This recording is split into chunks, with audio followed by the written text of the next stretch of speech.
जय हिंद साथियों, आज मैं आपको बताने वाला हूँ टेरिटोरियल आर्मी से भर्ती रिलेटेड क्या क्या आपको डॉक्यूमेंट रैली साइट पे लेके जाना है। बहुत सारी इंक्वायरी मेरे पास आ रही थी कि कौन कौन से डॉक्यूमेंट्स ले जाना है, तो आज मैं आपको एक छोटी सी वीडियो के माध्यम से सारे दस्तावेज बताने वाला हूँ कि कौन कौन से आपको रैली साइट पे ले जाना है। आप इस वीडियो को बिल्कुल भी स्किप नहीं करें, क्योंकि आप अगर स्किप कर देंगे वीडियो को, पूरे दस्तावेज नहीं देखेंगे तो आपके रिजेक्शन होने के चांस ज़्यादा हैं। तो आप अंत तक हमारी वीडियो के साथ बने रहें, सारे दस्तावेजों को बिल्कुल तरीके से देखें। सबसे पहले आपको बर्थ सर्टिफिकेट में दो चीज़ें होती हैं, या तो बर्थ सर्टिफिकेट आपका रजिस्ट्रार द्वारा इशू हो या 10th क्लास की मार्कशीट हो आपकी, जिसमें आपका 10th क्लास की मार्कशीट हो जिसमें आपका बर्थ डिक्लेयर करता है, तो आपको 10th क्लास की मार्कशीट आपका जन्म को डिसाइड करता है। नेक्स्ट है आपके एजुकेशन सर्टिफिकेट, आपको कौन कौन से ले जाने हैं। तो एजुकेशन सर्टिफिकेट जो जीडी के लिए और क्लर्क के लिए 10th है एंड 12th, ये दो सर्टिफिकेट है 10th और 12th, ये आपको कैरी करना है। इसमें जो दिया है कि अभ्यर्थी द्वारा प्राप्त सभी शैक्षणिक योग्यता की अंक तालिका के साथ शिक्षा प्रमाण पत्र अर्थात मान्यता प्राप्त स्कूल, बोर्ड, विश्वविद्यालय, मैट्रिक आदि, मतलब आपको 10th और 12th की मार्कशीट को कैरी करना है। नेक्स्ट, उसके बाद सेकंड आपका क्या है, एजुकेशन सर्टिफिकेट। जो रेगुलर एजुकेशन नहीं करते हैं 10th और 12th में, जिन्होंने ऑनलाइन एजुकेशन प्राप्त की है, प्रोविजनल ऑनलाइन एजुकेशन सर्टिफिकेट, अगर किसी के पास मान लो जिसने अभी 10th 12th की मार्कशीट नहीं है, उसके पास ऑनलाइन अगर मार्कशीट है, तो आपकी मार्कशीट में जो आपके हेड ऑफ डिपार्टमेंट है, हेड ऑफ स्कूल है, उनके साइन होना अनिवार्य है, तभी वो मान्य की जाएगी ऑनलाइन आपकी मार्कशीट को। नेक्स्ट में आपको दिया है कैंडिडेट्स अंतिम ऑनलाइन शिक्षा प्रमाण पत्र संबंधित बोर्ड, विश्वविद्यालय के शैक्षणिक संस्था के प्रमुख द्वारा शाही से प्रमाण पत्र हस्ताक्षर, मतलब वही आपका ऑनलाइन जो भी अगर मार्कशीट है वो आपके प्रिंसिपल से साइन होना आवश्यक है, तभी वो वहां पे मान्य होंगे। नेक्स्ट है ओपन स्कूल मैट्रिक प्रमाण पत्र, जो बच्चे ओपन से देते हैं मैट्रिक, अगर ले जाएंगे तो आपकी मार्कशीट बीईओ और डीईओ द्वारा प्रति हस्ताक्षरित करना अनिवार्य है। आपको उनसे साइन कराना डीईओ और बीईओ के द्वारा, भरी है जो ओपन से करते हैं, और स्कूल छोड़ने का प्रमाण पत्र भी चाहिए, मतलब स्कूल लिविंग सर्टिफिकेट भी आपको होना अनिवार्य है अगर आप ओपन एजुकेशन से कर रहे हैं तो।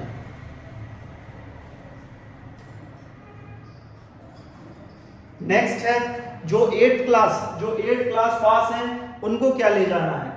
8th कक्षा उत्तीर्ण अभ्यर्थियों के लिए स्पेशल है, जो 8th क्लास के लिए है, स्कूल द्वारा जारी 8वीं की कक्षा उत्तीर्ण अंक तालिका और स्थानांतरण प्रमाण पत्र, दोनों प्रमाण पत्र जिला विद्यालय निरीक्षक, जिला शिक्षा अधिकारी द्वारा प्रति हस्ताक्षर होना अनिवार्य है। मतलब अगर आप 8th क्लास पास हैं तो आपकी 8th क्लास की मार्कशीट और आपका स्कूल लिविंग सर्टिफिकेट दोनों डीईओ और बीईओ द्वारा प्रति हस्ताक्षर साइन होना अति आवश्यक है, तभी वो रैली साइट पे मान्य किए जाएंगे जो 8th क्लास के अभ्यर्थी हैं। नेक्स्ट, इसी में देखा जाए तो फिर मैंने आपको एजुकेशन से रिलेटेड सारे दस्तावेज बता दिए कि 10th 12th जो 8th क्लास के अभ्यर्थी हैं उनको क्या ले जाना। नेक्स्ट है डोमिसाइल सर्टिफिकेट, मतलब अधिवास प्रमाण पत्र, आपका निवास प्रमाण पत्र तहसीलदार जिला मजिस्ट्रेट द्वारा जारी फोटो युक्त निवास प्रमाण पत्र, आपके निवास पत्र जो अभी नए बनाए जा रहे हैं फोटो युक्त है, वो ले जाना अति आवश्यक है, तो आप इसको भी देखें। नेक्स्ट है caste tribal community certificate. Caste certificate मतलब जाति प्रमाण पत्र, आपका तहसीलदार, उपमंडल मजिस्ट्रेट, जिला मजिस्ट्रेट द्वारा जारी उम्मीदवार का फोटो लगा हुआ जाति प्रमाण पत्र, सामुदायिक प्रमाण पत्र, मतलब आपका जो जाति प्रमाण पत्र है वो फोटो युक्त होना चाहिए, जैसे कि हमारे नोटिफिकेशन में दिया हुआ है ये सारी बातों को। तो आप ध्यान रखें कि आपका जाति प्रमाण पत्र लेटेस्ट हो, ज्यादा पुराना ना हो, फोटो लगा हुआ है। इसी प्रकार रिलीजियन सर्टिफिकेट मतलब होता है धर्म प्रमाण पत्र। धर्म प्रमाण पत्र तहसीलदार एसडीएम द्वारा जारी किया जाए यदि जाति प्रमाण पत्र में धर्म सिख, हिंदू, मुस्लिम, ईसाई का उल्लेख नहीं किया गया है। इसका कहने का ये मतलब है कि अगर आपके जाति प्रमाण पत्र में आपको जाति नहीं डिसाइड की गई है कि आप हिंदू हैं, मुस्लिम हैं, सिख हैं, ईसाई है, तो आपको एक अलग से धर्म प्रमाण पत्र बनाना अति आवश्यक है, जो कि तहसीलदार एसडीएम द्वारा जारी होगा। बहुत से बच्चों के जाति प्रमाण पत्र में हिंदू, मुस्लिम, सिख, ईसाई नहीं लिखा रहता है, तो उनको ये धर्म प्रमाण पत्र भी बनाना अति आवश्यक है। तो ये अपने जाति प्रमाण पत्र में आप देख लें कि आपका धर्म लिखा है कि नहीं लिखा है। ओबीसी SC ST लिखा रहता है, साथ में ये भी लिखा रहता है हिंदू, आप हिंदू कम्युनिटी के हैं या मुस्लिम के हैं या सिख के हैं या क्रिश्चियन के हैं, ये आपके जाति प्रमाण पत्र पे लिखा होता है, तो आप ये जरूर देखें। नेक्स्ट है आपका कैरेक्टर सर्टिफिकेट, मतलब आपका चरित्र प्रमाण पत्र। चरित्र प्रमाण पत्र पिछले 6 महीनों के भीतर गांव के सरपंच, नगर निगम, SHO, शैक्षणिक संस्था के मुख्य द्वारा फोटोग्राफ के साथ जारी चरित्र प्रमाण पत्र। कैरेक्टर सर्टिफिकेट बहुत अहम रोल रखता है। आपका ये 6 महीने से पुराना नहीं होना चाहिए, पुलिस के द्वारा जारी किया हुआ होना चाहिए या फिर आपके सरपंच के द्वारा जारी किया होना चाहिए या आप जिस स्कूल में पढ़ रहे हैं उसके द्वारा जारी किया होना चाहिए। SHO मतलब होता है कि आपका जो पुलिस स्टेशन लगता है उसके द्वारा, या फिर आपकी जो संस्था है जिससे आप पढ़ाई कर रहे हैं उसके द्वारा, या सरपंच द्वारा। ये चरित्र प्रमाण पत्र अति आवश्यक है और 6 महीने से पुराना नहीं होना चाहिए। 6 मंथ ओल्ड, उससे पुराना नहीं होना चाहिए। नेक्स्ट है मैरिटल स्टेटस सर्टिफिकेट, वैवाहिक दर्जा प्रमाण पत्र, मतलब आप वैवाहिक हैं कि अविवाहित हैं, मैरिड हैं कि अनमैरिड हैं, इस प्रमाण पत्र को ले जाना भी अति आवश्यक है। इसमें भी सेम कंडीशन अप्लाई होती है, पिछले 6 महीनों के भीतर ग्राम सरपंच, नगर निगम द्वारा जारी अविवाहित और विवाहित होने का प्रमाण करता है। जो आपके सरपंच होंगे या नगर निगम होंगे या ये लोग आपके मैरिड और अनमैरिड सर्टिफिकेट को इशू करेंगे, आप इनके पास ले जाइए नोटिफिकेशन में, और हमारी नोटिफिकेशन में आपको फॉर्मेट दे दिया जाएगा, तो आप हमारे नोटिफिकेशन से फॉर्मेट ले सकते हैं डिस्क्रिप्शन बॉक्स में। मेरा डिस्क्रिप्शन बॉक्स में ये सारे इनके फॉर्मेट मैंने डाले हैं, तो आप उनसे इनके फॉर्मेट ले लेना। नेक्स्ट है रिलेशनशिप सर्टिफिकेट। रिलेशनशिप सर्टिफिकेट उन अभ्यर्थियों, उन कैंडिडेट के लिए लागू होते हैं जिनके फादर, जिनके ब्रदर आर्मी में है या फिर आर्मी से सेवारत भूतपूर्व सैनिक हैं, उनके लिए होते हैं ये relationship certificate. Relation certificate issue bye record, relation certificate issue करता है रिकॉर्ड ऑफिस।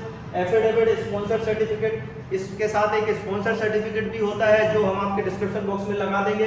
वो स्पॉन्सर करता है कि मैंने पहले कभी किसी बच्चे को स्पॉन्सर नहीं किया है आर्मी भर्ती के लिए, तो वो डिक्लेरिफाई करता है एफिडेविट के माध्यम से। स्पॉन्सर सर्टिफिकेट, डिस्चार्ज बुक, सेवा पुस्तिका होती है, जो भूतपूर्व सैनिक होते हैं उनकी सेवा पुस्तिका होती है, तो वो भी आपको फोटोकॉपी ले जाने की आवश्यकता है। जो रिलेशन में ले जाते हैं, जो रिलेशन सर्टिफिकेट, जिनके फादर हैं या इनके ब्रदर हैं। नेक्स्ट में है संबंध, वही संबंध प्रमाण पत्र, ये हिंदी में दिया हुआ है। अभिलेख कार्य द्वारा शपथ पत्र ले जाना, सेवा पुस्तिका ले जाना है, तो ये रिलेशन सर्टिफिकेट उन अभ्यर्थियों के लिए जिनके फादर या जिनके ब्रदर सेना में है। नेक्स्ट हो गया आपको स्पोर्ट्स सर्टिफिकेट। अगर कोई बच्चा, अगर कोई कैंडिडेट के पास कोई स्पोर्ट्स सर्टिफिकेट है, या तो वो state senior level, junior level, national level, या फिर खेलो इंडिया को रिप्रेजेंट किया है हमने, खेलो इंडिया रिप्रेजेंट किया, represented district at the state level and have won any medal in individual event और have reach up to 4th position in the team event.